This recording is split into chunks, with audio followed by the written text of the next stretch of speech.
protests going on, there were a lot of things you say that I was hearing at protests. There's a lot of correlation in what you're saying and what they're saying. Yes. What would you do for them and also maybe the people that oppose them? Well, I'd like to point out that a lot of the Black Lives Matter protests that we hear, they also see the same problem that we see with government. We're both against the racist war on drugs. We're both against no-knock laws. We're both against qualified immunity. So we agree with many of the problems.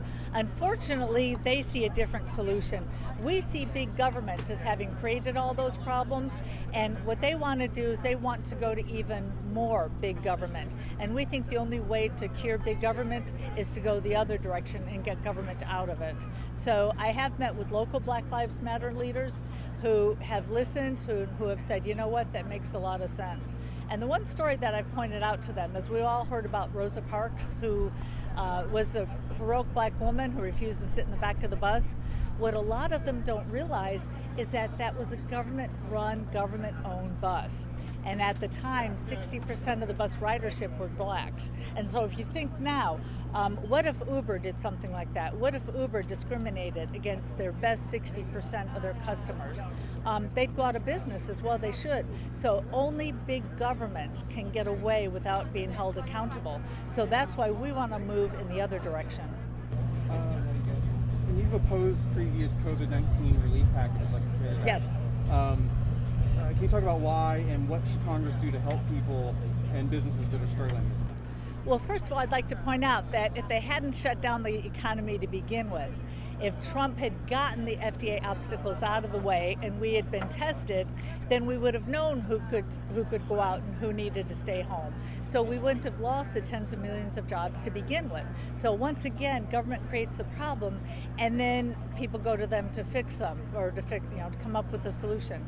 So what we got to keep in mind is for each person getting that $1,200, that money had to come from somewhere.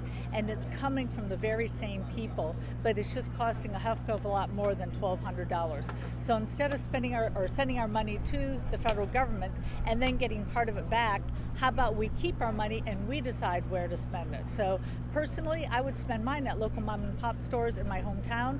I would not be giving my money to the large corporations who don't always listen to what we want anyway. And you were talking about the mask mandates. Yes. While I was getting set up, could you speak to that? Of course, once again, it's a one-size-fits-all that the government puts a mandate out. And it's really frustrating to me because, for instance, in my own hometown, they had a mask mandate where you couldn't go to grocery stores without a mask. And I heard the man on the street interview, of course, where some people said, yes, I like it. Other people said, no, I don't. Well, why can't we have both? And we saw from Walmart that, a lot of people think if the federal government doesn't do it, it doesn't get done. Well, we saw with Walmart that's not true, that they have a mask policy. And so you have to wear a mask in order to go into their store. So if you're somebody who's vulnerable, you want to wear a mask, you want others to wear a mask, great, you can go to Walmart. If you don't want to wear a mask, you can go to other stores. So why not let each person decide what he or she wants, as opposed to the government having something that, basically, like I said, one size fits all, in which there's winners and losers, in which half the people get what they don't want. Let's set it up so everybody gets what they want. And can you speak, especially with the COVID-19 and issues we're having, about Americans that don't have health insurance? What are their options? The COVID-19 what? With COVID-19 going on, there are people that are worried about losing health insurance. Oh, Can you yeah. talk about what you would do for those people? Well, first you got to look at why our health insurance costs so much. As I mentioned on stage, we don't have any competition. And if we look at the only two somewhat free market specialties in healthcare in our country, which are LASIK surgery and cosmetic surgery, we've seen prices go down dramatically and quality go up because we have competition, because people are paying for it with their own money, and so they shop around for prices. So I want to set up a system in which you shop around for prices and you get the savings. And that's the way the world is supposed to work. Whether you buy a car or a computer or even groceries, you shop around, you decide how much you want to spend, and then you get what's left over. So I look to the state of Indiana. They've got a great system for their state employees in which they actually put dollars into their state employees' accounts, and then they use those dollars to decide where they want to spend them. And last, I'd like to point out that before they put that system in place, something like only 10% of the drugs bought were generic. And that doesn't surprise me, because you never spend other people's money as well as you spend your own. Why would you go around and shop for the best prices?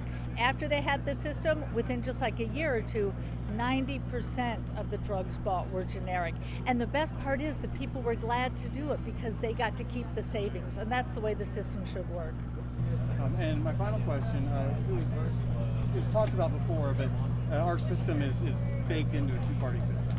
And so it's often a struggle for anybody in a third party to even get out there.